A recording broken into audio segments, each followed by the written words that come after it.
Today, in this video, we are going to start the very first chapter of class 10th in mathematics, the real numbers. So, in this video, we are going to learn types of numbers, natural, whole, integers, rationals, irrationals, and many more. The next point is fundamental theorem of arithmetic and its uses. What fundamental theorem allows us to do? And the next is LCM and HCF with a formula that is a relationship between the LCM and HCF of two numbers with the product of those two numbers. And the last is the very important part of this video, that is the important questions for board exams.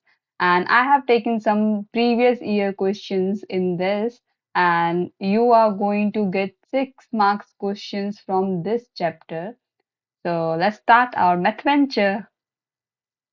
Okay, the type of numbers. So the name of the chapter is real number. तो what are real number? तो real number को understand करने के लिए हम जाएंगे सबसे छोटे part के real number का एक सबसे छोटा वाला part. So what is the smallest part of real numbers? That are the natural numbers. Natural numbers are also called counting numbers like 1, 2, 3, 4, 5 and so on. आपको आप जितना भी जा सकते हो आगे, ठीक है? So these are the natural numbers or the counting numbers 1, 2, 3, 4, 5 up to infinite. The next is if we include 0 in this, like 0, 1, 2, 3, 4, 5. So this set of numbers up to infinite is called the whole number. So first is natural number or the counting number, and then we include 0 because 0 आपका counting number नहीं हो सकता. जब भी आप counting शुरू करते हैं, if you are asked to count the number of students in your class, so you will not start from 0. You will start from 1, 2, 3 and so on. So counting number, natural numbers 1, 2, 3, 4, 5, and then we include 0 in it and it becomes the whole number. Next is integer number. अभी हमारे पास यहाँ पे 0 है, positive numbers दिख रहे हैं, कुछ negative numbers अगर हम कुछ नहीं सारे नेगेटिव में इंक्लूड कर रहे हैं तो हमारा ये सेट किसका बन जाएगा? इंटीजर्स का. इंटीजर्स क्या होते हैं? 0, positive numbers and the negative numbers. ठीक है, सारे इंक्लूड करेंगे, दैट मेक्स आवर इंटीजर्स या फिर हम इसको बोलते हैं इंटीजर नंबर्स. उसके बाद आता है हमारे पास rational number. What are the rational number? अभी तक हमारे पास यहाँ पे कौन कौन से नंबर आए? ये 0 आ गया है, पॉजिटिव नंबर्स आ गए, माइनस में कुछ नंबर्स आ गए. What about the decimal numbers? वो कहाँ आएंगे? तो वो उन सब नंबर्स को कवर करने के लिए रेशनल नंबर के अंडर में हम उसको रेशनल नंबर के अंडर कवर करते हैं. कैसे वाले नंबर्स होते हैं वहाँ पे? जैसे 2.5 डेसिमल हो गए. डेसिमल में पॉजिटिव वाले और नेगेटिव वाले दोनों हो सकते हैं, या फिर माइनस 6.8 पॉजिटिव नेगेटिव दोनों. और फ्रैक्शन टाइप के नंबर्स यानी कि 1/2, इसमें पॉजिटिव नेगेटिव हो सकता है. -3/8 फ्रैक्शन भी हमारा डिफरेंट टाइप का होता है, प्रॉपर एंड इम्प्रॉपर. लाइक इसमें डिनोमिनेटर बड़ा है एंड न्यूमरेटर छोटा है, दैट मीन्स ये प्रॉपर है, और ये भी एक प्रॉपर फ्रैक्शन है. अगर मैं लिख दूं इसको 5/2, this is improper fraction but it will come under the rational number. इस टाइप के नंबर हो गए. और एक टाइप के नंबर और डेसिमल एक्सप्रेशंस हैं, डेसिमल एक्सपेंशंस हैं. डेसिमल एक्सपेंशंस कैसे? जो रिपीट हो रहे हैं, that means 1.333 dot dot dot, ये टर्मिनेट नहीं हो रहे हैं पर रिपीट हो रहे हैं. तो आपको पता होगा आप इनको कैसे लिखते थे, बार लगा के 1.3 बार, यानी कि this 3 is repeating again and again after the point, after the decimal. ठीक है, अगर मैं इसके और एग्जांपल्स दूं तो डेसिमल एक्सपेंशंस के जो कि आपके नॉन टर्मिनेटिंग है बट रिपीटिंग है, दैट मीन्स कि आपका क्या क्या हो जाएगा? 1.378 एंड सो ऑन, ये चलता जा रहा है. That means I can write it like 1.378 bar. That bar is showing that these three number set is repeating again and again but not terminating. तो इस टाइप के क्वेश्चन, इस टाइप के नंबर के सारे क्या आ गए? रेशनल नंबर के अंडर में आ गए. तो ये orange circle is representing the all the numbers that are rational. तो रेशनल की डेफिनेशन क्या होती है? डेफिनेशन ऑफ रेशनल नंबर है, रेशनल नंबर किस टाइप के होते हैं? p बाई q टाइप के होते हैं, जहां पे आपका p एंड q, जहां पे ये नॉट इक्वल टू 0 है, आर इंटीजर्स. ठीक है, तो ये क्या हो गए आपके p बाई क्यू फॉर्म के रेशनल नंबर्स होते हैं और इनको इंटीजर। ओके, अब हम कोई भी रेंडमली नंबर लेते हैं, देखते हैं कि वो can we express that number in this form, if yes then कि आपकी डेफिनेशन सेटिस्फाई हो रही है और आपका रेशनल नंबर प्रूव हो रहा है। For example let's take 5। ठीक है, I can write this 5, though this is a natural number, this is a whole number, this is an integer, and क्या ये रेशनल नंबर के अंडर में आएगा नहीं आएगा? यस आएगा। कैसे? क्योंकि मैं इसको इस फॉर्म में लिख सकती हूँ, दैट इज 5/1, and numerator यानी कि p is our integer and the cube denominator is also an integer and it is not equal to 0, 0 नहीं है। ठीक है, that means this is a rational number. Okay, now let's talk about 3/2. Is it a rational number? Yes, it is, because this is an integer. नीचे भी क्या है? -2 है. This is also an integer or that is not equal to 0. That means कि ये भी एक rational number है. Okay, तो ये सारे के सारे rational number के example है. If I talk about 1/√2, is it a rational number? Yes or no? Okay, let's see. This number is 1 and it is an integer. ठीक है, this number is √2, बट हमने ऊपर देखा इंटीजर में तो ऐसा कहीं अंडर रूट में कोई नंबर नहीं आता, सिंपल सिंपल नंबर्स लिखे हैं, पॉजिटिव साइन है, नेगेटिव साइन है और जीरो है और कुछ नहीं है। तो this number is not integer here, √2 is not integer, that means this is 1/√2 cannot be expressed in this format. This is not rational. ये नंबर रेशनल नहीं है। ठीक है, अगर ये रेशनल नहीं तो फिर क्या है? फिर हमारे पास एक टाइप का नंबर और होता है that is completely different from rational number, इसीलिए इसका सर्कल एक अलग बना है। तो उसमें इरेशनल नंबर्स बोलते हैं। कैसे कैसे टाइप के नंबर्स आते हैं? मतलब पाई आता है, ठीक है, √2 आता है, √3 आता है। क्योंकि ये कैसे होते हैं? अगर मैं इसका अंडर रूट निकालने लग जाऊँ, आपका वो इस टाइप का जो मेथड है 3 का अंडर रूट निकालने का, जब हम करते हैं, आपको याद होगा कैसे करते हैं। ठीक है, तो उसमें क्या होता है, जब आप इसको एक्सप्रेस करके निकालते हो तो डेसिमल एक्सपेंशन जो आता है 3 √3 इज 1.732 और भी चलता जाता है और हम इसको इतना ही लेते हैं। तो ये क्या होता है? टर्मिनेट नहीं होता है और रिपीट भी नहीं होता है, दैट मीन्स की नॉन टर्मिनेटिंग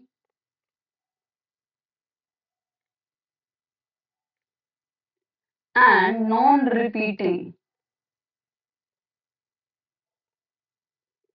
नॉन टर्मिनेटिंग इधर भी होता है रेशनल नंबर में, बट वो रिपीटिंग वाला होता है। यहाँ पे क्या होता है? नॉन टर्मिनेटिंग के साथ साथ नॉन रिपीटिंग भी होता है, तो उस केस में उसको इरेशनल नंबर बोल देते हैं। ठीक है, तो दीज आर सम एग्जांपल्स। और एक चीज और कि अंडर रूट में आपका कोई भी प्राइम नंबर होगा, प्राइम नंबर के बारे में अगर बात करेंगे, अभी बात करेंगे, अगर आपको नहीं पता है तो प्राइम नंबर अगर अंडर रूट में है दैट मीन्स कि वो डेफिनेटली आपका इरेशनल नंबर है। तो under root 15 is not prime number, but is it rational और irrational? It is irrational, because आप इसको कंप्लीटली अंडर रूट के बाहर नहीं लेके आ सकते। इसको मैं 3 × 5 लिखूंगी, but no number is in it is a perfect square, क्यों मैं इसको अंडर रूट से बाहर नहीं निकाल सकते हैं। ठीक है, इज आपको ऐसे ही एक और एग्जांपल ले लेते हैं। √36 is it a irrational number और rational number? It is not irrational. अगर मैं इसको ऐसे लिखूं 6 × 6, तो मैं इसको अंडर रूट से इजीली बाहर निकाल सकती हूँ। Under root 36 is equal to 6, because 36 6 का स्क्वायर होता है। तो ये तो ऐसे सिंपल में हमने लिख लिया। तो under root 36 is not an irrational number, it is rational number. ठीक है, ये एक रेशनल नंबर है। Okay, these are the irrational irrational, सब कुछ क्लियर हो गया। और इवन आई थिंक आपको सबको पता होगा, बताने की जरूरत नहीं है। तो हम आते हैं प्राइम एंड कॉम्पोजिट पे। कुछ को पता होगा प्राइम नंबर क्या होते हैं, कुछ को नहीं पता होगा। थोड़ा सा हम यहाँ पे इनका prime numbers and composite numbers की डेफिनेशंस देख लेते हैं। Okay, prime and composite numbers. What are prime numbers? Prime numbers क्या होते हैं? नेचुरल नंबर्स होते हैं ग्रेटर देन 1। मैं इसको p से रिप्रेजेंट कर रही हूँ। Prime numbers are the natural numbers greater than 1 having exactly two factors, namely कौन कौन से होंगे वो 1 and p itself. फैक्टर्स होने का मतलब कि ये 1 एंड p के टेबल में आता है, यानी कि 1 का तो 1 के टेबल में सभी आते हैं, p खुद को ही डिवाइड करेगा और इसका इनके अलावा और कोई फैक्टर नहीं होगा। ऐसे नंबर्स हमारे क्या बोलते हैं उनको प्राइम नंबर्स। ठीक है, अगेन देख लो what is the definition of prime number. Prime numbers are natural number greater than 1 having exactly two factors. ठीक है, इनके पास two factor exactly two factor होंगे। p should be greater than 1 exactly two factors, और क्या कौन कौन से होते हैं 1 एंड p itself। एक तो खुद के टेबल में आएगा और एक 1 से डिवाइड होगा। ठीक, अब ऐसे ही फिर कंपोजिट की डेफिनेशन क्या है। अगर मैं बहुत सिंपल लैंग्वेज में बोलूंगी, जो प्राइम नहीं होते हैं वो कंपोजिट होते हैं, बट फिर भी डेफिनेशन को देखनी पड़ेगी हमें यहाँ पे। तो इसे सी से रिप्रेजेंट कर रही हूँ मैं। Composite number are the natural numbers greater than 1 having at least one factor other than 1 and c itself। यानी कि 1 का तो सबका ही रहता है, c खुद के टेबल में भी आता है, पर ये एक ऐसा नंबर हमें और मिलना चाहिए जिसमें ये डिवाइड हो रहा है, यानी कि जो इसका फैक्टर हो। ठीक है, तो अब यहाँ पे भी इसको हाईलाइट कर लो आप थोड़ा सा। C natural number greater than 1 having at least one factor other than 1 in C itself. So those numbers are composite numbers. अब एग्जाम्पल लेते हैं, कोई भी रैंडम नंबर ले लो, फॉर एग्जाम्पल 35। 35 आपने नंबर लिया, इसके फैक्टर्स क्या क्या होंगे, ये किस किस के टेबल में आता है, दैट मीन्स इसके फैक्टर्स ये 1 के टेबल में आएगा और खुद के टेबल में आएगा। इसके अलावा नंबर्स हम देखना शुरू करते हैं। 1 के बाद 2 आता है, 2 से डिवाइड नहीं होगा। 3 आता है, 3 से भी ये डिवाइड नहीं होगा। 4 से भी ये डिवाइड नहीं होगा। देन कम्स 5, 5 के टेबल में आता है, 5 7 टाइम 35, 5 7 टाइम 35 आता है, तो ये 7 5 टाइम भी 35 आता है। दैट मीन्स ये इसके फैक्टर्स हैं। 7 के बाद 8 9 10 11 और कहीं पे नहीं आता। तो 35 के आपके पास 4 फैक्टर्स हैं। तो this is satisfying the definition of composite number। क्या है composite number की definition? It has at least one factor other than 1 and 35 itself। So this is a composite number। Okay, let's take another number, that is 31 for example। 31 31 के factors की बात करें अगर, तो what are the factors of 31? 1 के table में तो आएगा, ठीक है, 31 खुद के टेबल में भी आएगा, दैट इज ऑल्सो ओके। पर can you find an any other number जिसके टेबल में ये आता है 31? ठीक है, तो 31 के बाद 2 के टेबल में इवन नंबर नहीं आएगा, 3 के टेबल में नहीं आता, 4 5 6 7 8 9 10 कहीं भी नहीं आ रहा है। ठीक है, that means this is a prime number, क्योंकि इसने डेफिनेशन सेटिस्फाई करी है प्राइम नंबर की। And what is the definition of prime number? It has exactly two factors, that is 1 and 31। तो आपके पास दो ही फैक्टर है, इसके अलावा आपको कोई नंबर नहीं मिला जिसकी टेबल में आ जाएगी। ठीक है, तो this is a prime number. तो ये बहुत क्लियर हो चुका होगा। और को प्राइम का कॉन्सेप्ट मैं बता देती हूँ, आगे आगे क्वेश्चन में आपको नीड होगी। ठीक है, व्हाट आर को प्राइम्स? को प्राइम एक सिंगल नंबर नहीं होते, हम पेयर ऑफ नंबर देखते हैं कि वो दोनों को प्राइम है या नहीं है, आपस में को प्राइम है या नहीं है। ठीक है, तो को प्राइम का कॉन्सेप्ट देखते हैं। व्हाट आर को primes? Two numbers a and b are said to be co-prime if they do not have any common factor other than 1। ठीक है, वन तो सबका ही होता है, वन इज यूनिवर्सल, ठीक है, वन सबका ही होगा, फैक्टर भी होगा, फैक्टर सबका फैक्टर होगा, ठीक है। तो वन के अलावा कोई और कॉमन फैक्टर नहीं होता है इसका, को प्राइम नंबर्स का। तो क्या बोलेंगे हम, don't have any common factor other than one. One के अलावा कोई भी कॉमन फैक्टर नहीं होता है, को प्राइम नंबर्स बोलते हैं उनको। तो हम पेयर ऑफ नंबर लेंगे 38 एंड, और कौन सा लेते हैं, 33। तो इनके फैक्टर्स फाइंड कर लेते हैं हम, ठीक है। फैक्टर्स ऑफ 38, 1 एंड 38 तो होगा ही होगा, और ये फिर होगा 2 से डिवाइड, ठीक है। फिर ये होगा 19 से डिवाइड, ठीक है। और कोई नंबर ऐसा मिलेगा नहीं जिससे डिवाइड होगा, दैट मीन्स कि इस नंबर के 4 फैक्टर्स हैं। अब 4 फैक्टर है, दैट मीन्स 1 और इसके अलावा भी इसके पास फैक्टर है, दैट मीन्स यहाँ पे कॉम्पोजिट नंबर है ये। अगेन नाउ फॉर 33, 3 के टेबल में आएगा, पहले तो खुद के टेबल में आएगा, 33 के टेबल में आएगा, उसके बाद नंबर देख लेते हैं। 3 के टेबल में आता है और ये 11 के टेबल में आता है, 11 से डिवाइड होता है। Can we find another number? No, these are the 4 factors of 33। तो ये भी क्या है, इसके पास भी क्या है, other than 1 and the number itself, इसके पास 2 अदर फैक्टर्स भी हैं, दैट मीन्स ये नंबर भी आपका कॉम्पोजिट है। तो इन दोनों के फैक्टर्स देखते हैं कॉमन है या नहीं है। वन तो चलो कॉमन हो गया, वन तो है ही है, वन हमें देखना भी नहीं क्योंकि यहाँ पे अदर देन वन बोला, वन के अलावा होना चाहिए। वन के अलावा जैसे 38, 38 इधर कहीं भी नहीं है, 2 इधर 2 कहीं नहीं है, 19, 19 इधर कहीं भी नहीं है, 33 और यहाँ पे 3 एंड 11 है जो कि इसके पास नहीं है। दैट मीन्स इसके पास अदर देन वन कोई कॉमन फैक्टर नहीं है। तो we can say that 38 and 33 are coprimes,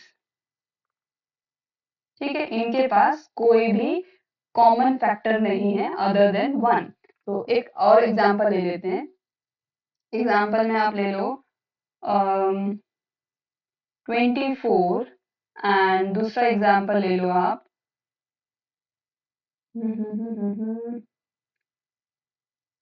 34 ले लेते हैं, ठीक है। 24 एंड 34 दोनों के फैक्टर्स फाइंड करते हैं। पहला तो 1 एंड 24 तो होगा ही होगा, 1 खुद के टेबल में और 1 के टेबल में आएगा। Now find the other numbers, 2 से डिवाइड हो जाएगा, ओके। 3 इज 24, 3 से भी आता है। 4 से 24 होता है, 4 के टेबल में भी आता है। 5 के टेबल में नहीं आएगा, 6 4 का आता है। 7 के टेबल में नहीं आता। 8 के टेबल में 8 3 आ जाएगा, और इसके बाद आई डोंट थिंक आपको नंबर मिलेंगे। तो other than 1 and 24 the number itself, इसके पास और भी फैक्टर्स हैं, दैट मीन्स ये कॉम्पोजिट नंबर है। और इसके पास, इसके फैक्टर्स देख लेते हैं। 1 एंड 34 तो होगा ही होगा, एंड 2 से डिवाइड हो जाएगा, ओके। फिर इसके बाद डायरेक्टली 17 पे जाएगा, 17। तो इसके पास 4 फैक्टर्स हैं अदर देन 1 एंड 34, इसके पास भी 2 एक्स्ट्रा फैक्टर हैं, दैट मीन्स ये कॉम्पोजिट नंबर है आपका, ठीक। बट इनके कॉमन फैक्टर्स देखते हैं। इसके पास 1 है, इसके पास 1 है, और 34 इधर नहीं है, 24 इधर नहीं है। यहाँ पे 2 आपको दिख रहा है और यहाँ पे 2 आपको दिख रहा है। That means other than 1 we can find another number that is the factor to the both the numbers. That means दो नंबर इसका ही फैक्टर है, दो नंबर इसका ही फैक्टर है। We can say this implies, देखो मैं पूरा स्टेटमेंट ही लिख देती हूँ क्योंकि ऐसा स्टेटमेंट बाद में प्रूफ करने वाले क्वेश्चन में यूज हो रहा है। Since 34 and 24 has 2 as a common factor,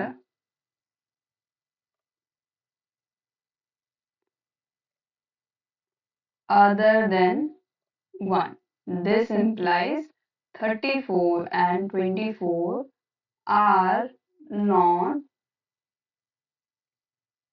coprimes. ये दोनों कोप्राइम्स नहीं है। आई थिंक कोप्राइम वाला बहुत क्लियर होगा आपको, ठीक है। अब आ जाते हैं हमारा मेन टॉपिक, जो इसमें है हमारे पास fundamental theorem of arithmetic. Here is the statement of fundamental theorem of arithmetic. So what is the statement? Every composite number क्या होता है हमने ऊपर देख लिया, can be expressed or factorized as a product of prime, and this factorization is unique. Unique होता है ये apart from the order in which the prime factors occur. Apart from the order in which the prime factors occur, यानी कि हमारे पास order matter नहीं करता इसमें. तो फॉर एग्जाम्पल हम वेरी इजी छोटा सबसे छोटा कॉम्पोजिट नंबर ले लेते हैं 6. 6 को हम लिख सकते हैं 3 into 2 और 2 into 3. तो ये दोनों क्या है, सेम चीज है, ऑर्डर मैटर नहीं कर रहा है, ठीक है. और अगर मैं इसमें ऑर्डर को डिफाइन कर दूं कि आपके प्राइम फैक्टर्स जो है वो आपके एक पर्टिकुलर ऑर्डर में अगर होने चाहिए, फॉर एग्जांपल असेंडिंग ऑर्डर में, तो असेंडिंग ऑर्डर दैट मीन्स ये 2 and 3 पहले सबसे छोटा फिर उससे बड़ा, एंड अगर और भी फैक्टर्स आ रहे हैं तो उसमें उसी के अकॉर्डिंग ऑर्डर में आ जाएंगे. तो उस टाइम पे कंप्लीटली यूनिक हो जाएगा, ठीक है. तो क्योंकि फंडामेंटल थ्योरम बताती है कि this factor prime factorization is unique. Unique होता है तभी हम एलसीएम एंड एचसीएफ फाइंड कर सकते हैं. अगर यूनिक नहीं होता कि एक बार करने पे कुछ और आ रहा है, दूसरी बार करने पे कुछ और आ रहा है, तो फिर हम इसको एलसीएम एंड एचसीएफ एक सिंगल आंसर नहीं निकाल सकते ना. फंडामेंटल थ्योरम यही बताती है कि ये आपका फैक्टराइजेशन जो होता है, प्राइम फैक्टराइजेशन, ये यूनिक होता है. दैट मीन्स हम एलसीएम निकाल सकते हैं, एचसीएफ निकाल सकते हैं, अपने जो फ्रैक्शंस होते हैं उनको रिड्यूस कर सकते हैं. और इसमें और क्या क्या यूज है इसमें, to explore when exactly the decimal expansion of a rational number is terminating and when it is non terminating. यानी कि से 1/2 लिखा है, टर्मिनेट होना यानी कि डिवाइड करने के बाद एक टाइम पे खत्म हो जाना. अगर मैं 1 को डिवाइड करने जाऊं 2 से ऐसे करके, तो मुझे डेसिमल लगाना पड़ेगा, यहाँ पे 0 आ जाएगा, 2 5 10 और मेरा रिमाइंडर 0 आ गया. दैट मीन्स ये टर्मिनेट हो गया, 0.5 एंड टर्मिनेट. और अगर मैं लिखूं यहाँ पे 1/3, तो इसको अगर मैं डिवाइड करूंगी 3 1 ऐसे करके, तो डेसिमल लगाना पड़ेगा, 0 लगाना पड़ेगा, 3 3 9, 1 बचेगा, अगेन 3 0 लगी जाएगी क्योंकि पॉइंट लगा हुआ है, 3 3 9, फिर 1 बचेगा, फिर. तो ये एंडलेस प्रोसेस है, 3 3 3 आता जाएगा. तो यहाँ पे क्या आ रहा है, नॉन टर्मिनेटिंग. टर्मिनेट ही नहीं हो रहा, रुक ही नहीं रहा, लास्ट में 0 ही नहीं आ रहा है, ठीक है. तो इससे हमें फंडामेंटल थ्योरम की हेल्प से हम ये पता लगा सकते हैं कौन सा डेसिमल एक्सटेंशन आपका टर्मिनेट करेगा और कौन सा नहीं करेगा, ठीक है. Now let's see some questions. Check whether 6 raised to the power n can end with digit 0 for any number n. n की एक ऐसा नंबर ढूंढ के दिखाना है, क्या पॉसिबल है कि किसी नंबर के n के लिए हमारे पास 6 raised to the power n जो है वो आपका लास्ट में उसके 0 आ जाए, ठीक है. तो अगर इसमें मैं देखूं, पहले एग्जांपल लेते हैं, n की वैल्यू 1 2 करके ले लेते हैं. अगर n की वैल्यू 1 होती तो ये क्या होता, 6 raised to the power 1 और आंसर आता 6. इसके वंस प्लेस पे तो 6 है, 0 तो नहीं आ रहा है. अगर मैं लेती हूँ n is equals to 2, then it will give 6 square 36 and its ones position is 6. It is again not 0. If I take 6 cube यानी कि n is equals to 3 ले रही हूँ, तो क्या देगा ये, अगर आपको क्यूब्स याद हो तो 216 होता है, 6 का क्यूब आपको याद होने चाहिए. 216 अगेन इसके वन प्लेस पे क्या है, 6 है, तो 0 नहीं आ रहा है. तो क्या ऐसा नंबर n पॉसिबल है जिसके लिए अगर मैं को 6 का क्यूब या 6 पे पावर 4 5 6 जो भी हो, उसके लास्ट में आपका 0 आ जाए, तो वो पता लगाने के लिए हम इसका ही प्राइम फैक्टराइजेशन का ही हेल्प लेंगे. तो 0 कब आता है, जब भी हमारे पास 2 और 5 होता है तब हमारा 0 बनता है. 2 into 5 हमारा 10 बनाता है, यानी कि हमारे प्राइम फैक्टराइजेशन में 2 and 5 का होना जरूरी है, ठीक है. तो देखते हैं अपने प्राइम फैक्टराइजेशन करके कि इसमें 5 आ रहा है नहीं आ रहा है, ठीक है. ओके,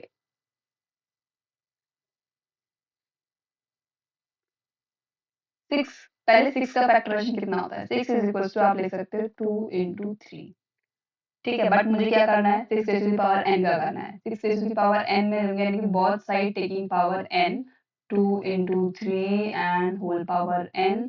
तो ये कितना आ जाएगा, 6 raise to the power n का प्राइम फैक्टराइजेशन कितना आ जाएगा, 2 raise to the power n 3 raise to the power n, ठीक है. अब इसके प्राइम फैक्टर में अभी हमने डिस्कस किया था कि 2 और 5 का होना जरूरी है लास्ट में 0 बनने के लिए, है ना. बट यहाँ पे ओनली 2 तो आ रहा है, 5 आ रहा है. हम यहाँ पे क्या रीजन देंगे, since 5 is not a factor of 6 raised to the power n, in its prime factorization.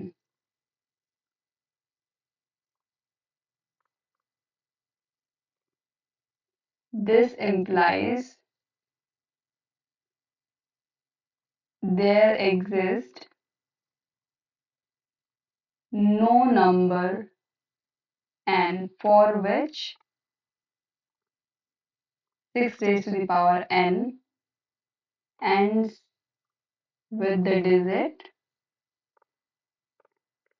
0, क्योंकि 5 नहीं आ रहा है इसके प्राइम फैक्टराइजेशन में, तो 5 टू द 10 कैसे बनाएगा?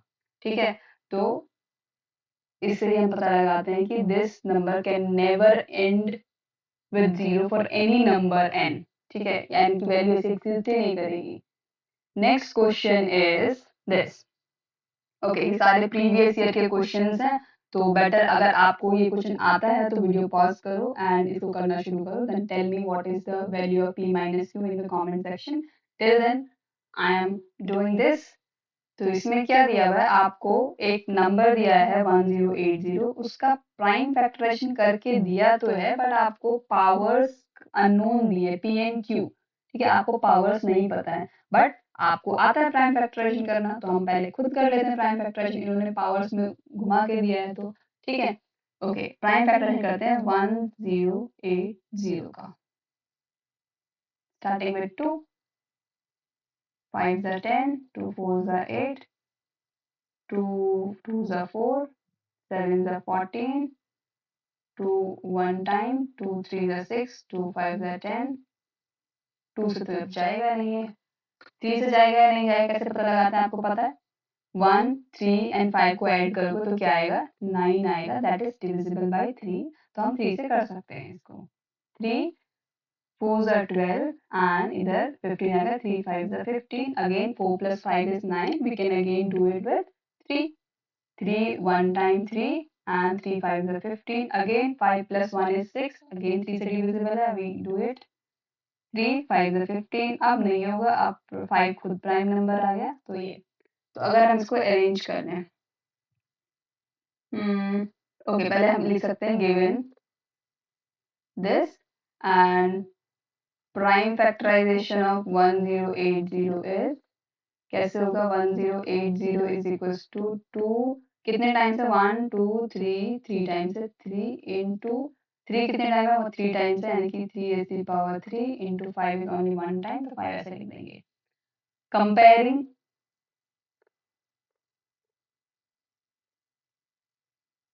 कंपेयर करेंगे तो यहाँ कंपेयर कैसे कर पा रहे हैं? फंडामेंटल थ्योरम ने बोला है कि ये यूनिक होता है, तो फंडामेंटल थ्योरम की मानेंगे अगर हम, दैट मीन्स कि ये और ये चीज सेम ही है, इसीलिए हम उसको कंपेयर कर पा रहे हैं। तो यहाँ पे 2 है, यहाँ पे 2 है, तो इसकी पावर भी सेम होनी चाहिए, दैट मीन्स बाय कंपेयरिंग हमें क्या पता चला कि p इज इक्वल्स टू 3 है। ऐसे ही 3 वाले को कंपेयर करेंगे तो 3 में से हमें निकल के आएगा q हमारी पावर 3 है, एंड 5 का यहाँ पावर 1 है, यहाँ 1 है, उसमें कुछ फाइंड हमें करना ही है। Now we have the value of p and q, तो आप p माइनस q की वैल्यू फाइंड कर लेंगे। p minus q is equals to, now put the values and it is 0। Simple, और ये 1 मार्क्स का क्वेश्चन है, आपका एमसीक्यू में आया हुआ है। ठीक है, next LCM HCF, I think आपने सीखे होंगे कैसे आते हैं, अब कैसे होते हैं, बट स्टिल इनकी डेफिनेशंस आप देख लो। ठीक है, कभी कभी आपका एमसीक्यू में पूछ सकते हैं। ठीक है, फर्स्ट इज एलसीएम एचसीएफ है, तो एचसीएफ एचसीएफ क्या होता है आपका? Highest common factor.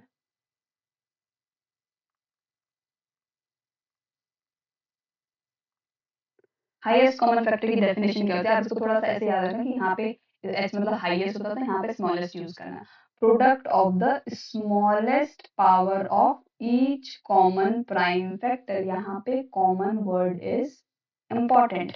ठीक है, each common prime factor in the numbers, यानी कि जो भी आपको 2 नंबर दिए रहेंगे, 3 नंबर दिए रहेंगे, उनका प्राइम फैक्टराइजेशन करोगे तो उसमें आप कॉमन फैक्टर ढूंढोगे और उसकी क्या लोगे? Smallest power. यहाँ पे फॉर एग्जांपल 2 है, यहाँ पे इसकी पावर कुछ होगी, यहाँ पे 2 है, यहाँ पे कुछ और होगी, यहाँ पे कुछ और होगी, तो लेनी कौन सी? स्मॉलेस्ट वाली जो एग्जिस्ट कर रही है हमारी। ठीक है, अभी क्वेश्चन भी करेंगे, नीचे आए। एलसीएम, एलसीएम क्या होता है? ये भी प्रोडक्ट करके निकलता है, किसका निकलता है? एलसीएम का डेफिनेशन, वो सॉरी फुल फॉर्म क्या होती है? Least common multiple, least common multiple. And least मतलब सबसे छोटा कॉमन मल्टीपल, तो उसमें हम क्या निकालते हैं, greatest power of each prime factor involve in the numbers. इसमें कॉमन नहीं देखते हैं, ठीक है। इसमें each prime factor involve in the numbers, यानी कि फॉर एग्जाम्पल यहाँ पे 2 नंबर 3 नंबर जितने भी नंबर दिए रहेंगे, इसमें जितने भी प्राइम नंबर्स आएंगे वो आप सारे लिख लोगे और फिर उनकी क्या लेनी है, ग्रेटेस्ट पावर लेनी है। Okay, the product of greatest power of each prime factor involve in the number. और एचसीएम में हमें ओनली कॉमन वाले लेने होते हैं, सारे नहीं लेने, कॉमन में जो आ रहे हैं वही और उनकी स्मॉलेस्ट पावर। ओके, एचसीएम यहाँ पे हमारे पास क्वेश्चन है, this is also a previous year question. तो we have 3 numbers, now first we will do the prime factorization, let's start. और अगर आपको आता है तो वीडियो पॉज करके इसको करना शुरू करो और फिर आंसर मैच करना। 40 2 से जाएगा, अगेन 2 एंड 5, ठीक है। Next is 110,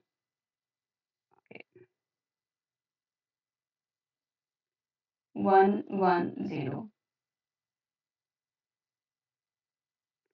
2 5 time and again 5 time. अब 2 से नहीं जाएगा, 3 से भी नहीं जाएगा, अगेन 5 से देखना पड़ेगा।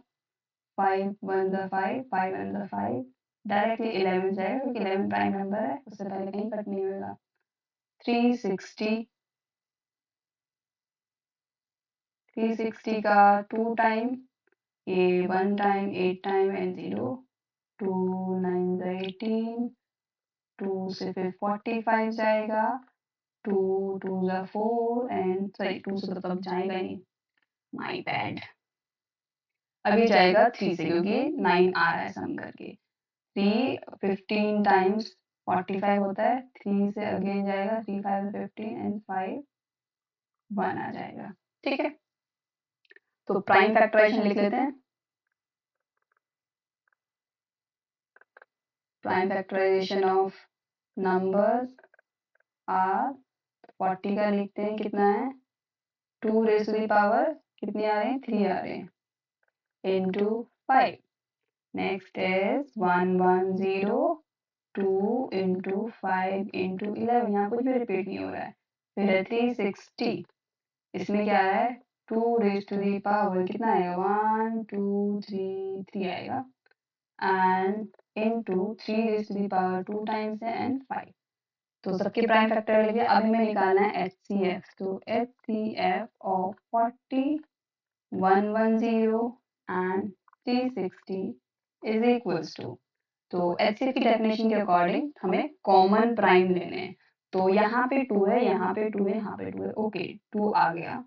और इसकी हमें क्या लेनी थी, स्मॉलेस्ट पावर। यहाँ पे इसकी पावर 3 है, यहाँ पे इसकी पावर 1 है, यहाँ पे इसकी पावर 3 है, तो स्मॉलेस्ट इज 1।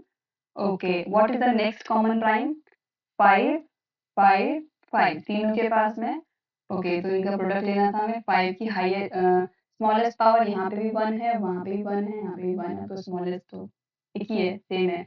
इनटू क्या कुछ और भी कॉमन है, यहाँ पे तो और कुछ तो है नहीं, यहाँ 11 है, इसके पास भी नहीं, इसके पास भी नहीं है, यहाँ पे 3 है, इसके पास नहीं है, इसके पास नहीं है, कॉमन और कोई प्राइम नहीं है। हमारे पास ओनली 5 एंड 2 है, और इनका मल्टीप्लाई करेंगे तो 10 आएगा। तो this is the HCF of all these 3 numbers.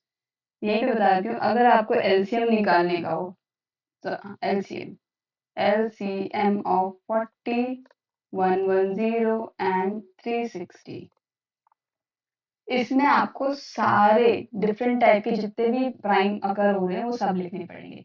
तो जैसे 2 है, 5 है, 11 है, 3 है, तो और कोई टाइप का प्राइम है, नो। तो पहले इनको लिख लेते हैं, 2 और 5 एंड 11 एंड 3। अब इनकी लेनी है हमें स्मॉलेस्ट सॉरी हाईएस्ट पावर। तो 2 की हाईएस्ट पावर यहाँ पे 3 1 एंड 3, तो 3 इज द हाईएस्ट, एंड 5 की हाईएस्ट पावर 1 1 1, ओके ये 1 ही है। 11 की हाईएस्ट पावर, यहाँ पे 11 एग्जिस्ट कर रहा है, तो 11 तो एक ही जगह पे, इसकी पावर 1 हो जाएगी। 3 की हाईएस्ट पावर, 3 भी यहीं पे ही है, उसकी पावर 2 है। तो अगर आप इन सबको मल्टीप्लाई करोगे तो आपको मिलेगा लीस्ट कॉमन मल्टीपल 3 का cube is sorry 2 cube is 8 होता है, 5, 11 एंड 9। इसको अगर हम मल्टीप्लाई करेंगे तो ये कितना आ जाएगा, 40 इंटू 11 इंटू 9। इसको हम 9 4 से कितना होता है, दोनों को मल्टीप्लाई कर देते हैं, 360 इंटू 11, और ये आंसर आएगा आपका 0693। This will be the LCM of these. ठीक है, तो नेक्स्ट इज एलसीएम फाइंड करना है। Now you have two numbers 850 and 500, and again first step to do is the prime factorization. Let's start this question, and if you know how to do, pause the video and you can start on your notebook. 850 and 500, 2 times 2 4s are 8, and 2 2s are 4, 2 5 10. Then it will go by 5, 5 8 times 40, 5 5 times 25. फिर ये जाएगा आपका again 5 से, and 17 you will get here. Then 17 is a prime number, so no other number will divide it, so we have to use 17 only. 500 का prime factorization 2, divide करेंगे 250, and again divide करेंगे 125. अब ये 2 से नहीं जाएगा, now we have to use 3 से भी नहीं जाएगा, 5 यूज करना पड़ेगा, and this will give 25, and this will give 5, and you have this. Now we have all the prime factors. Let's write it down here. Prime factors. I'm writing it in short. You have to write proper words. Prime factorization of numbers is, sorry, R 850 is equals to 2 into 5, 2 times the square, and 17. 500 is equals to 2 raised to the power 2, 2 times है, and 5 raised to the power 3, 3 times है. ठीक है. Now LCM of 850 and 500 is equals to, what was the definition? Each common prime involved in the number. Each common prime, that is 2 involved है, 5 involved है, 7 involved है, and then I have to take the highest power. This is 2, this is 2, highest power is 2, then we will take 2. This is 5, but highest power is 3, we will take 3. This is 17, it is only 1, so उसकी power 1 ही आएगी, that this will give the LCM. So 4 into 125 into 17, and multiplying this we will get 517, and this will give us an answer 8500 LCM. Okay, now it's your turn to find out HCF of these two numbers and comment down the answer.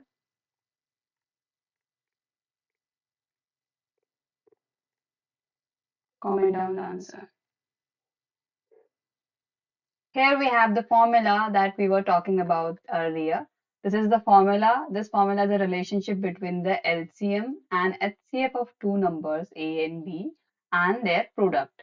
So the product of HCF and LCM of two numbers is equal to the product of those two numbers. तो इसी base पे जो questions आएंगे आप उनको करोगे.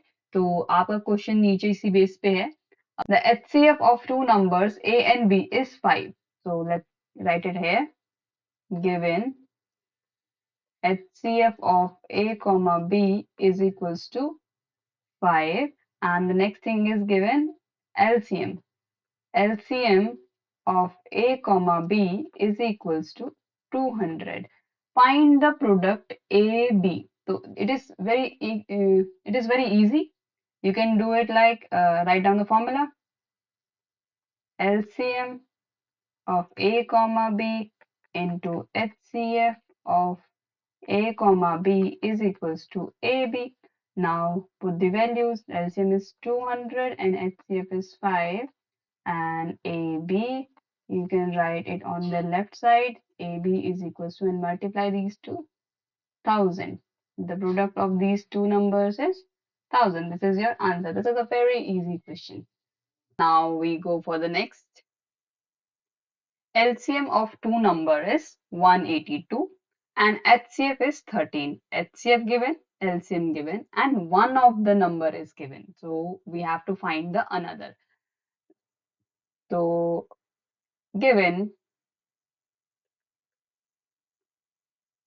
LCM is equals to 182, HCF is equals to 13 and one number bracket में a से रिप्रेजेंट करेंगे इसको हम one number a is 26 and इसको हम लेट कर देते हैं लेट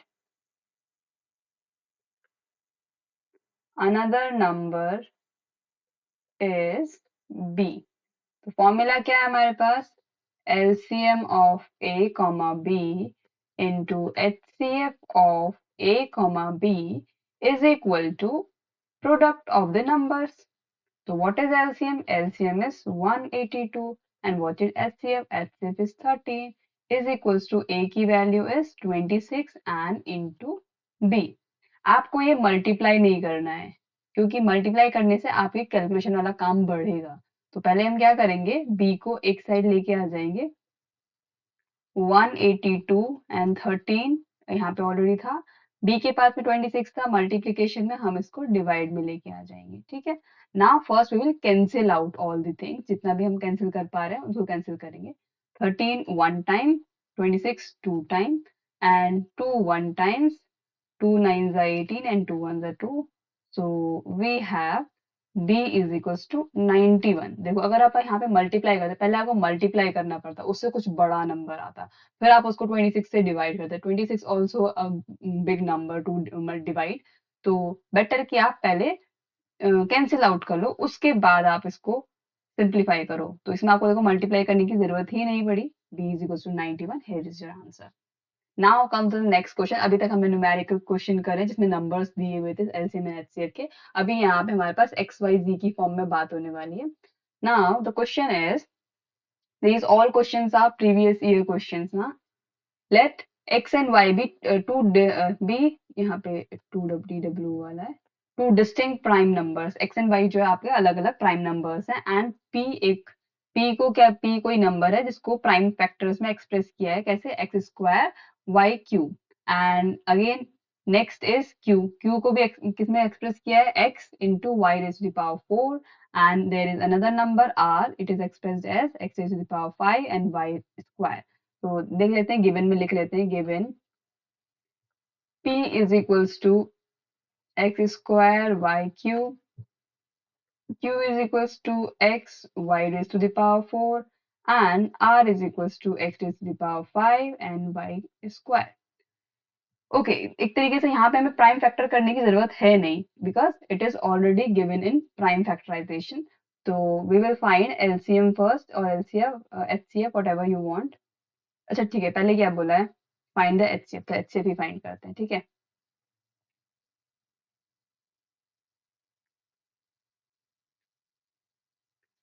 एच सी एफ ठीक है किस किस का निकाल रहे हैं हम HCF p q n r का p q n r is equals to what is the definition of HCF common primes देखते हैं हम पहले x इसमें देखा ओके इसमें भी है इसमें भी है okay now we have x and इसकी स्मॉलेस्ट पावर यहाँ पे 2 है यहाँ पे 1 है एंड यहाँ पे 5 है तो स्मॉलेस्ट इज पावर 1 और देन मल्टीप्लाई करना है किसका अनदर कॉमन प्राइम देखते हैं y इधर है y इधर है y इधर है यानी कि सब में कॉमन है that means we can write it here and the smallest power यहाँ पे इसकी पावर 3 है यहाँ पे इसकी पावर 4 है यहाँ पे 2 है तो which is the smallest 2 is the smallest so HCF is x y square. Now let's find the LCM. LCM of P, Q and R is equals to इसमें हम क्या करते हैं जितने भी प्राइम आ रहे हैं जितने भी प्राइम इन्वॉल्व हैं हमारे ऑल दी नंबर जिनका भी हमें एलसीएम निकालना वो सारे लिखने पड़ते हैं दैट मीन्स एक्स वाई है यहाँ भी एक्स वाई यानी कि सारे मिला के एक एक्स टाइप का प्राइम अकर हो रहा है एक वाई टाइप का हो रहा है इनका प्रोडक्ट करना है बट इनकी पावर कैसी लेनी है LCM is least common multiple यानी कि हमें इसकी ग्रेटेस्ट पावर लेनी है x की ग्रेटेस्ट पावर यहाँ पे 2 है, यहाँ 1 है, यहाँ 5, तो 5 is the greatest power, we will write 5 and y की ग्रेटेस्ट पावर इज 4 हियर, ठीक है। तो what is LCM, x raise to the power 5 and y raise to the power 4। तो इतना हमारा सॉल्यूशन हो चुका है इस क्वेश्चन का, ठीक है। Further check if HCF of all these three number into LCM of all these three number is equals to product of all these three number, is it true और नॉट। तो हम पहले लेफ्ट हैंड साइड निकालेंगे। तो left hand side को हम short में कैसे लिखते हैं, LHS is equals to HCF PQR into LCM और PQR। इनकी वैल्यूज हमने ऊपर निकाले रख लेते हैं। HCF is x into y raised to the power 2 and LCM is x to the power 5 y to the power 4, ठीक है। अब हमारे पास सेम बेस पे पावर्स हमारी ऐड हो जाती है, तो दिस इज x, यहाँ पे पावर 5 है, यहाँ पे पावर 1 है, तो टोटल मिला के कितनी जाएंगी, 6 हो जाएंगी। अगेन y की पावर यहाँ पे 2 है, यहाँ पे 4 है, कितनी हो जाएंगी मिला के, 6 हो जाएंगी। तो ये तो आपका आ रहा है LHS। अब निकाल लेते हैं RHS, साइड में ही निकाल लेते हैं RHS। RHS क्या है, product of number, that means P into Q into R। Now let's put the values, x square y cube into x y raise to the power 4 into x to the power 5 y square. तो x की powers कितनी हो जाएंगी, 1 यहाँ पे, 2 यहाँ पे, 5 यहाँ पे, x की power 8 and into y raise to power 3, 4 and 2 कितना हो गया, 7 6 9 इतना, ठीक है। x raise to power 8 and y raise to power 9। तो what can you see, this is not equal to this, तो LHS is not equal to RHS। तो this is not true, ये नहीं होगा, क्योंकि हमारे पास जो ये फॉर्मूला है जो हमने ऊपर पढ़ा, this formula is applicable for only two numbers,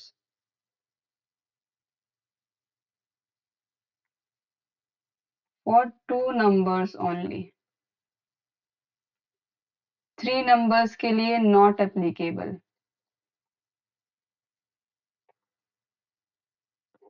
okay, now comes to the next question.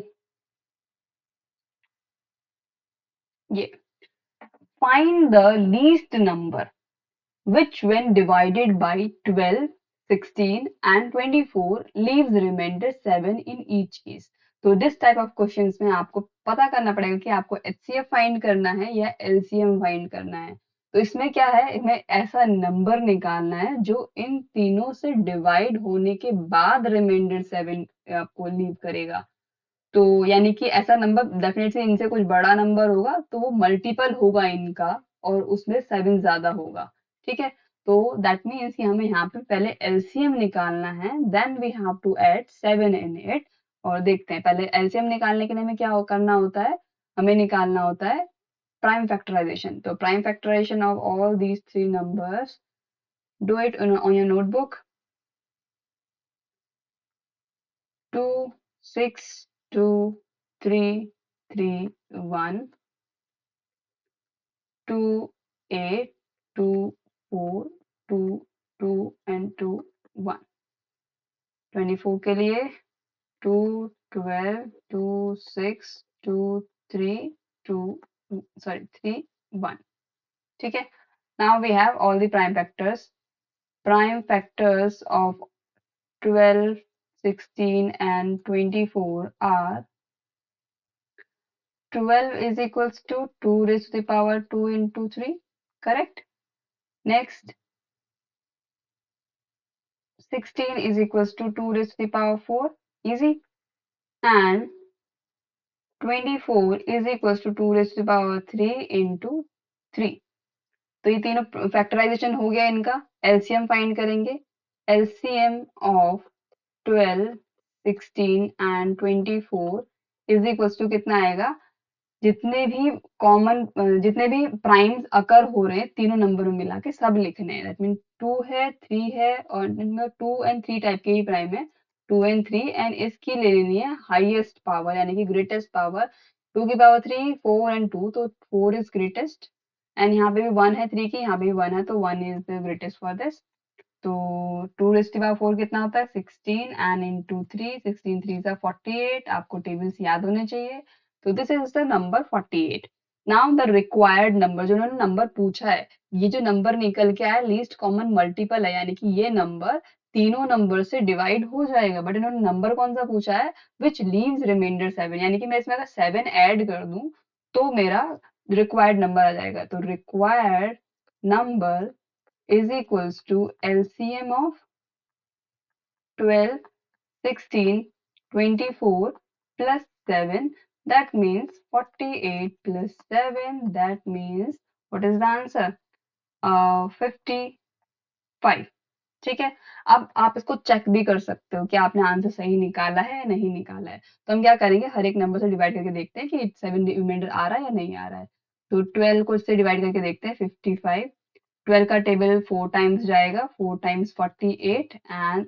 if we subtract it we will get 15 minus 8 is 7 so 7 is remainder okay now let's 16 by 16 55 16 3 times 48 and again the remainder is 7 now let's divide by 24 and 24 2 times 48 and again the remainder is 7 so that means कि हमारा answer correct है okay let's go for the next question this one ठीक है three bells ring at interval of 4 7 and 14 minutes ठीक है three types of bells हैं उन different different time intervals पे वो रिंग होती हैं all three bells ring at 6 AM morning में 6 AM पे वो एक साथ बेल बजी then the three bells will ring together next तो मतलब कब वो नेक्स्ट टाइम दोबारा से सारी की सारी बेल्स साथ में बजेंगी ओके पहले इसको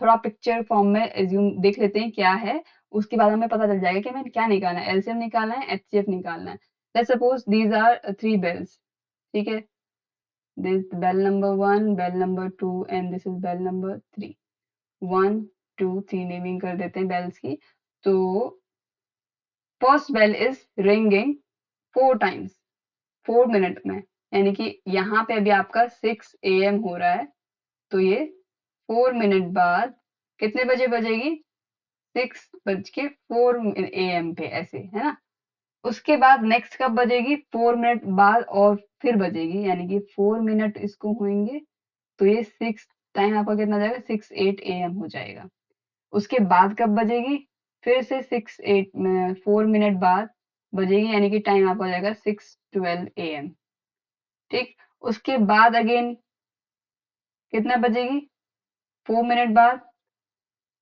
4 मिनट और ऐड हो जाएंगे 6:16 AM पे तो इस तरीके से चलती जाएगी ये ठीक है नीचे वाला देख लेते हैं this bell is ringing after 7 minutes that mean 6 AM पे अगर रिंग हुई है तो आपको ये दोबारा रिंग कहाँ पे होगी 7 मिनट पे और आपका टाइम हो जाएगा 6:07 यानी कि सेकंड टाइम जब ये सेकंड टाइम रिंग करी सेकंड वाली बेल तो भी ये फर्स्ट वाली से मैच नहीं कर रही ये 6:08 पे रिंग हो रही है 6:04 पे रिंग हो रही है अगर नेक्स्ट टाइम में कब रिंग होंगे अगेन 7 मिनट्स को और लगेंगे दैट मीन्स कि यहाँ पे कहीं रिंग होगी 7 मिनट इसको और लगे यहाँ पे अब टाइम हो गया 6:14 AM बट यहाँ पे तो 6:12 पे ही बज गई उसके बाद 6:12 के बाद ये कब बजेगी 6:16 पे बज रही है ठीक है इसके बाद ये नेक्स्ट कब बजेगी 7 मिनट वाली 7 मिनट बाद 7 मिनट और लगेंगे इसको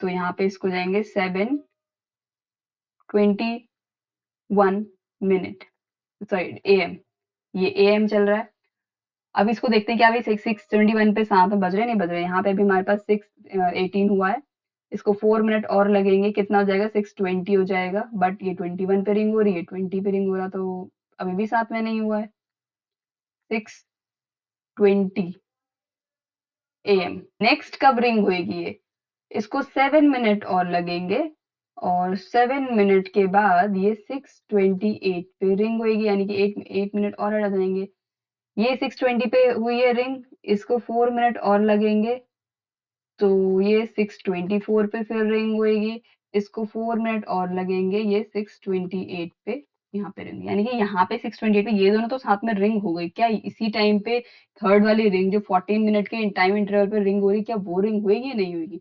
चेक करते हैं। तो फर्स्ट टाइम ये 6 AM पे रिंग हो गई, उसके बाद इसको लगे 14 मिनट्स दोबारा रिंग होने में। दैट मीन्स 14 मिनट यानी कि 6:14 पे रिंग हुई।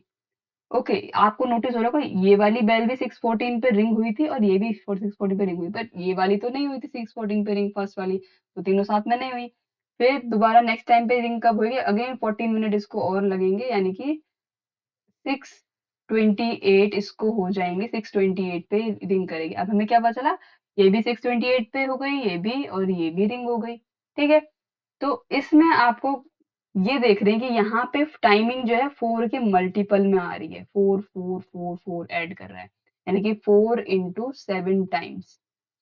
यहाँ पे क्या हो रहा है, 7 के मल्टीपल में टाइम आ रहा है, यानी कि 7 इंटू 4 टाइम्स। ठीक है, यहाँ पे क्या है, यहाँ 14 के मल्टीपल में आ रहा है, यानी कि 14 14 यानी कि 14 टू टाइम्स। दैट मीन्स कि हमारा जो आंसर है दैट इज अ मल्टीपल, यानी कि हमें लीस्ट कॉमन मल्टीपल निकालना है इन गिवन नंबर्स का। तब हम पता लगा पाएंगे कि हमारी बेल्स जो है वो साथ में रिंग अगेन कब होंगी, और उससे हम निकाल पाएंगे मिनट्स, और फिर हमारे पास जो एक्चुअल टाइम दिया है उसके अकॉर्डिंग हम एग्जैक्ट टाइम बता पाएंगे कि इस टाइम पे वो रिंग हो जाएंगे। ठीक है, दिस इज एन एग्जाम्पल। जरूरी नहीं है कि आपको ये सारा डायग्राम यहाँ पे बनाने की जरूरत है एग्जाम में, आपको सिर्फ पर पता लग जाना चाहिए कि आपको एलसीएम निकालना है या एचसीएफ निकालना है। ठीक है, तो लेट्स डू दिस क्वेश्चन। ये आपको समझाने के लिए था कि ये कैसे कैसे काम करता है। Now first bells bell rings at interval of 4 minute। ऐसे ही फिर सेकंड के लिए निकलेंगे 7 मिनट, एंड थर्ड निकलेंगे 14 मिनट। ठीक है, तो एलसीएम निकालेंगे, एलसीएम ऑफ 4 7 एंड 14। इसको निकालने के लिए हमारे पास चाहिए होता है हमें प्राइम फैक्टराइजेशन, 2 2 ये हो जाएगा। 7 ऑलरेडी खुद ही प्राइम नंबर है तो इसका यही होगा। 14 में फिर से 7, okay start, we should start with 2। तो छोटे प्राइम नंबर से शुरू करना चाहिए जब भी हम प्राइम फैक्टराइजेशन कर रहे होते हैं। 2 7 टाइम्स एंड 7 1 टाइम। नाउ कौन कौन आ रहा है, 2 आ रहा है, 2 आ रहा है, 2 एंड 7 अकर हो रहे हैं, टोटल मिलाकर 2 एंड 7 है। 2 इंटू 7 एंड 2 यहाँ पे कितने टाइम है, 2 टाइम, यहाँ पे ओनली 1 टाइम, तो हाईएस्ट इज 2 टाइम्स। 7 कितने हाईएस्ट टाइम है, यहाँ पे भी एक बार आ रहा है, यहाँ पे भी एक बार, यहाँ पे है ही नहीं, तो हाईएस्ट पावर्स की 1 ही रहेगी। That means to do the 4 and 7 that means 28। हम क्या बताएंगे कि all three bells will ring together again at, okay पहले टाइम बता दें, again after 28 minutes. That is, उसका मीनिंग क्या हुआ, एट 6:28 AM, यानी कि 6:28 पे आपकी रिंग्स बेल हुई, बेल रिंग्स हुई। ठीक है, तो this is the whole question. ये भी इंपॉर्टेंट टाइप का क्वेश्चन है, ये आपका 3 मार्क्स में बन सकता है। ठीक है, नेक्स्ट आपका, ओके दिस इज, देखते हैं इसमें क्या है। In a teachers workshop of the number of teachers, French, इसको एफ से रिप्रेजेंट कर लेंगे, Hindi H, English R, 48 80 and 144 respectively. तो यहाँ पे फ्रेंच के हैं, ये हिंदी के हैं एंड ये इंग्लिश के हैं। Number of teachers, find the minimum number of rooms required if in each room of the same number of teachers are seated and all of them are of same subject। यानी कि हमें rooms चाहिए अपने teachers को उन rooms में रखने के लिए। एक तरीके से आप समझ लो जैसे एक पर्टिकुलर नंबर ऑफ टीचर्स को एक रूम अलॉट करना है हमें। ठीक है, और कंडीशन ये भी है कि सारे के सारे सेम सब्जेक्ट के होने चाहिए, यानी कि मैं इस रूम में फ्रेंच एंड हिंदी के टीचर्स को मिक्स नहीं कर सकती हूँ। फ्रेंच के टीचर एक ही रूम में होने चाहिए और हिंदी के टीचर एक ही रूम में होने चाहिए, यानी कि मुझे एक ऐसा नंबर फाइंड करना है कि सारे रूम्स में नंबर ऑफ टीचर्स सेम हो और टीचर एक ही सब्जेक्ट के हों एक रूम में। तो उसके क्या करना है, हमें टीचर्स को डिवाइड करना है बेसिकली। तो डिवाइड क्या होता है, हमारा हाईएस्ट कॉमन फैक्टर, यानी कि छोटे छोटे नंबर में डिवाइड करना है, यानी कि हमें एचसीएफ निकालना है। ठीक है, तो पहले एचसीएफ निकालने के लिए हमारे पास क्या करना होता है, प्राइम फैक्टराइजेशन करना होता है। Let's do that and do it in your notebook. 2, 2, 4, 2, 12, 2, 6 time, 2, 3 time, 3, 1 time. Next is 80. 2 fours are and 2 2 times 27 मिलेगा, 2 tens are 10 times, 2 5 and then last is 5 1 time. Next is 144. 144 क्या होता है, किसका स्क्वायर होता है, कमेंट में लिखो अगर आपको स्क्वायर से याद है तो। 2 sevens are and 2 twos are 4, 2 threes are 6, 2 sixes are 12, 2 18 time 36 होता है, 2 9 टाइम्स एंड फिर 3 से जाएगा 3 टाइम्स, अगेन 3 से 3 टाइम। साइड में लिख लेते हैं हम यहाँ पे इनके प्राइम फैक्टर्स। 48, 2 की पावर कितनी है यहाँ पे, 4 आ जाएगी, इंटू 3 एंड 80, इसकी कितनी आ जाएगी, 2 raise to the power 4 into 5 and 144 का कितना आ जाएगा, 1 2 3 4 4, 2 raise to the power 4 into 3 raise to the power 2। ठीक है, ये सारे के सारे नंबर आ गए, हमें फाइंड करना है HCF. HCF of 48, 80 and 144 is equals to common prime देखने हैं, कॉमन इज 2, कॉमन है सब में 2 लिख लेते हैं और इसकी ले लेते हैं लोएस्ट पावर यानी कि स्मॉलेस्ट पावर, सबके में 4 ही है तो स्मॉलेस्ट का कोई मतलब ही नहीं है, 4 ही आ जाएगा। 3 है इसमें, पर इसमें भी है बट इसमें नहीं है, that means this is not a common prime factor. और 5 ओनली इसी में है तो ये भी प्राइम फैक्टर नहीं है कॉमन जो होगा। तो ओनली हमारे पास ये है, that means 8, sorry not 8, that means 16। 16 क्या निकल के आया, यानी कि हमें जो अपने टीचर्स हैं वो 16 16 के ग्रुप में डिवाइड करने हैं। दैट मीन्स कि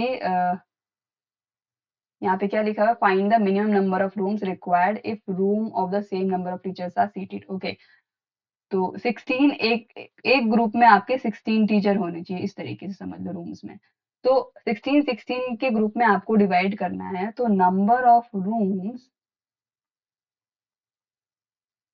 रिक्वायर्ड फॉर कौन से टीचर, फ्रेंच टीचर ले लेते हैं,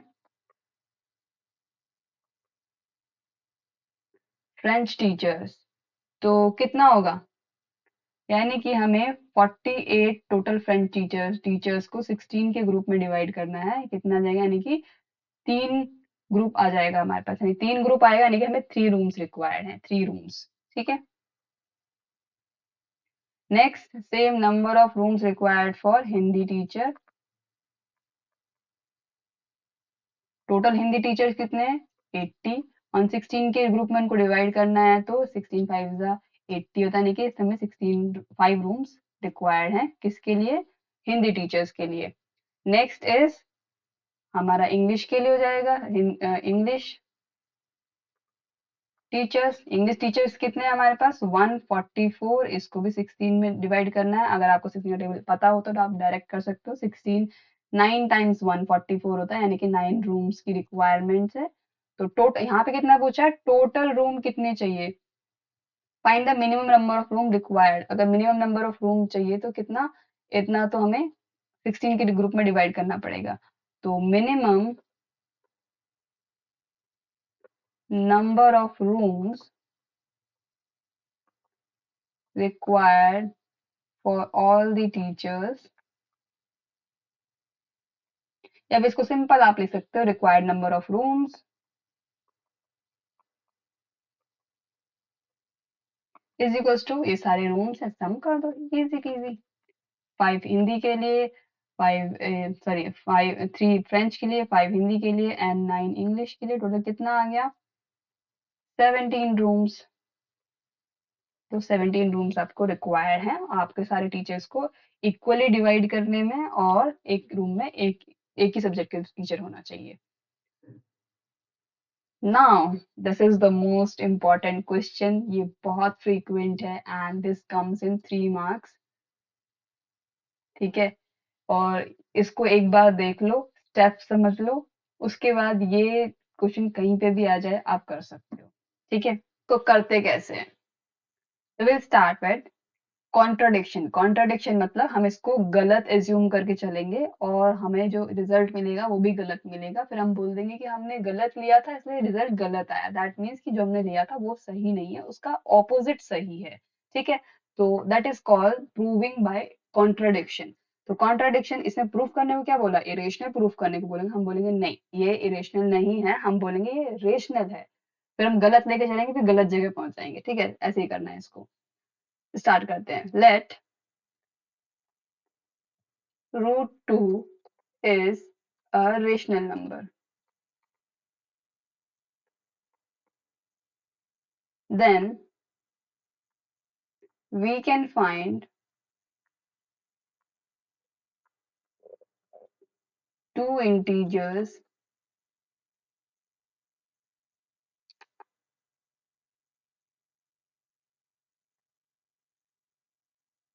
a and b such that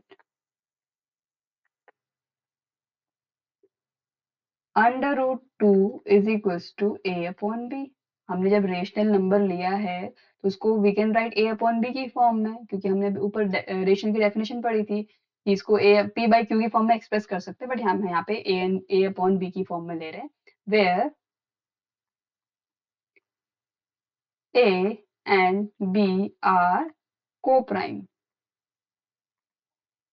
को प्राइम का कॉन्सेप्ट भी हमने पहले पढ़ा था, नहीं को प्राइम मतलब कि अब इनको मैं इस फ्रैक्शन को मैं और रिड्यूस नहीं कर सकती हूँ। दैट मीन्स का आप कोई अदर देन वन कोई कॉमन फैक्टर है नहीं। ठीक है, तो अब मैं इसको थोड़ा सिंप्लीफाई करूंगी। बी को लेफ्ट साइड लेके जाऊंगी। Under root two b is equals to a, squaring both side.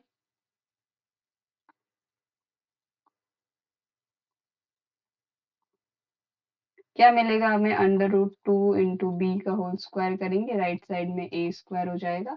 ठीक है, तो करेंगे तो लेफ्ट साइड में अंडर रूट टू का स्क्वायर करेंगे। Under root into two, under root two कितना हो जाता है? टू हो जाता है, बी का स्क्वायर हो जाएगा, ए स्क्वायर। ठीक है, this implies a square is multiple of two. यानी कि ए को मैं टू इंटू समथिंग लिख पा रही हूँ, दैट मीन्स कि ए टू का मल्टीपल है, यानी कि टू के टेबल में आता है, टू से डिवाइड हो जाता है। That is to divides A square. This implies 2 also divides a। इसके इस लॉजिक के पीछे आपके पास एक थ्योरम होती है। थ्योरम क्या होती है वो मैं साइड में यहाँ पे लिख देती हूँ एज ए रीजन। वो क्या होती है? If a prime p divides a number a square, यानी कि कोई स्क्वायर यानी कि एक स्क्वायर को डिवाइड कर रहा है, देन p also divides ए। तो ये एक आपकी थ्योरम होती है कि कोई प्राइम नंबर किसी नंबर के स्क्वायर को अगर डिवाइड करा तो वो उस नंबर को भी डिवाइड करेगा। तो उसी लॉजिक से हमने टू हमारा एक प्राइम नंबर है, तो टू ए स्क्वायर को डिवाइड करा तो हमने बोला कि टू ए को भी डिवाइड करेगा। अब ए को डिवाइड कर रहा है, this implies we can find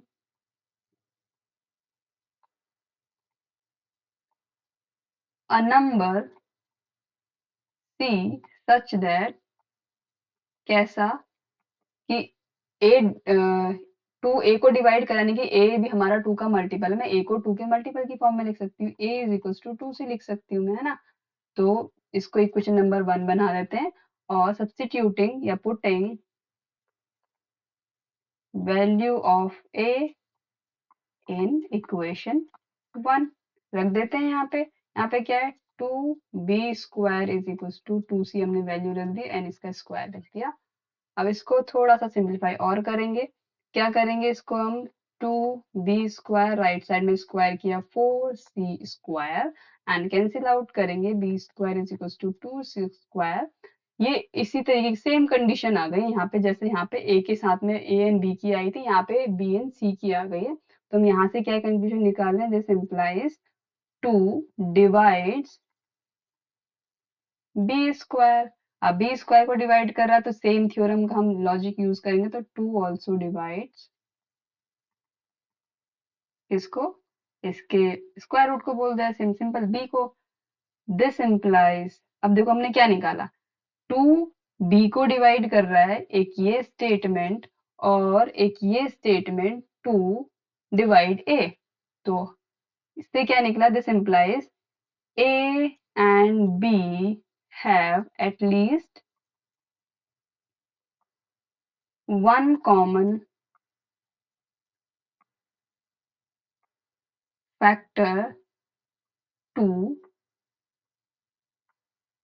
other than one.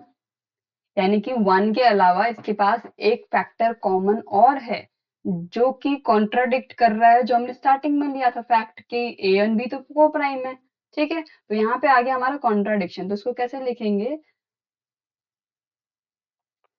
This contradict the fact that a and b are coprime. ठीक है, इस फैक्ट को उसने कॉन्ट्राडिक्ट कर दिया, कॉन्ट्राडिक्ट कर दिया तो हम क्या बोलेंगे कि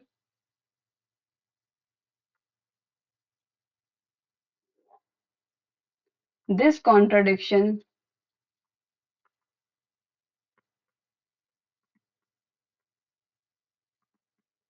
arrived because of wrong assumption।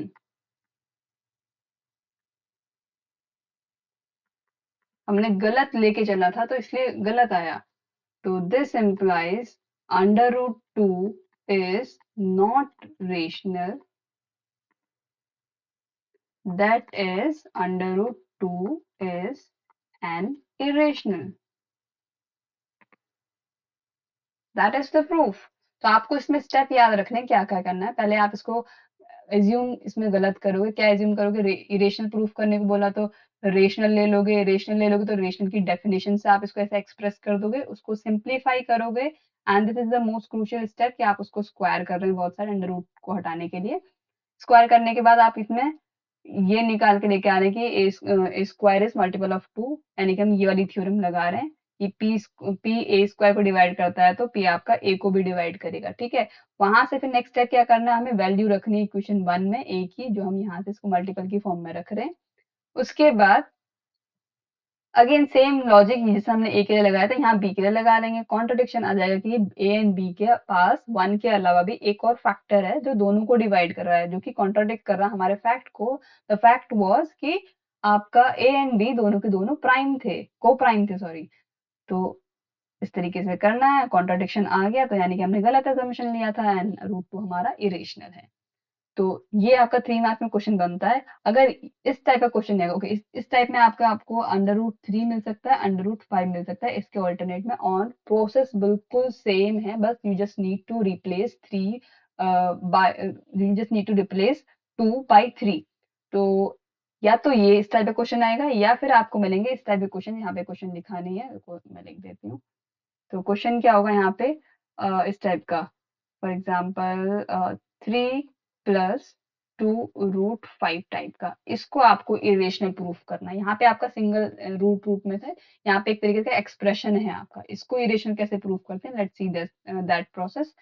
तो करेंगे इसमें भी कॉन्ट्राडिक्शन से ही है, मैं हम क्या करेंगे, लेट दिस इज रेशनल। ठीक है, रेशनल है तो दिस इम्प्लाइज, इसको हम एक्सप्रेस कर सकते हैं again, is equals to a upon b where a and b are co-primes। ठीक है, इन दोनों को हम ले रहे हैं को-प्राइम, को-प्राइम ले रहे हैं यानी कि हम इसको फर्दर रिड्यूस नहीं कर सकते, और क्या बोलते हैं, देखते हैं आगे फिर हमारा कॉन्ट्रडिक्शन में आएगा ये। इसमें हमें अंडर रूट वाले नंबर को अलग करना होता है, जैसे कि हम x की वैल्यू निकालते किसी इक्वेशन में से, हम x को एक साइड करते हैं, बाकी सारे नंबर एक साइड लेके जाते हैं, ऐसे ही इसमें भी करना है, अंडर रूट 5 को एक साइड रखना है, बाकी सारे नंबर को अदर साइड शिफ्ट कर देना है। तो इसमें क्या हो जाएगा, पहले मैं 3 को शिफ्ट करूंगी तो मेरा 2√5 इधर रहेगा, a अपॉन बी मेरा 3 फिर प्लस में है तो माइनस में आ गया। ठीक है, उसके बाद मैंने क्या किया, √5 के पास अभी 2 है तो इसको भी हटाना है। √5 is equals to 1/2 and bracket में a/b - 3। इसको मैं अगर सिंप्लीफाई करके लिखना चाहूँ तो इधर लिख सकती हूँ, यहाँ पे √5 इज इक्वल्स टू a/2b - 3/2। ठीक है, अब हमारे पास हम लॉजिक क्या देंगे, since a and b are integer है, this implies a/2b - 3/2 is a rational। ठीक है, ये एक रेशनल नंबर बनेगा क्योंकि ये इंटीजर्स का ही एक कॉम्बिनेशन है, तो उससे एक रेशनल नंबर बनेगा हमारा।